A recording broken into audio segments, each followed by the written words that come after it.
રામ દરેક મિત્રોને જય સિયારામ જય સિયારામ જય સિયારામ। તો તમારું સ્વાગત છે મિત્રો અમારી યુટ્યુબ ચેનલમાં। તો તમને ખબર છે ને અમને ખબર છે જે તમે હારીજ તાલુકામાં હશો અથવા તો આજુબાજુમાં હશો તો આ સરસ મજાનો એવો વરસાદ પડી ગયો છે કે વાત જ જવા દો। વરસાદ પડતા જે ગરમીનું અને બફારાનું જે આપણે કહેવાય વાતાવરણ હતું અને એ અત્યારે સરસ મજાનું ઢિયાળું એકદમ ચીલ આરામદાયક ઠંડુ વાતાવરણ થઈ ગયું છે, જેના કારણે આખી હવામાં એક ઠંડકની રોનક પ્રસરી રહી છે અને મજા એવી આવે છે કે વરસાદ પડ્યો છે। લગભગ કલાક એવો સારો એવો વરસાદ પડ્યો હોય, સમગ્ર જગ્યાએ પાણી થઈ ગયું છે અને મજા આવે એવો વરસાદ પડી ગયો। આનંદ થયો, ખેડૂતો માટે બી સારું, વેપારી માટે બી સારું, બધા માટે।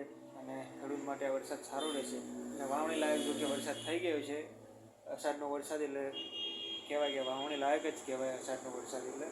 તો આ વરસાદ હવે આવી ગયો ને હવે વરસાદની સિઝન ફૂલ દિવસમાં ચાલુ થઈ જશે અને આ વર્ષ વરસાદમાં સારું રહે જેથી કરી ખેડૂતોને વેપારીઓને કોઈને નુકસાન ના આવે, એટલે એ આપણે ભગવાન માતાજીને પ્રાર્થના કરીએ। તો ચલો મળીએ એક અલગ બ્લોગમાં।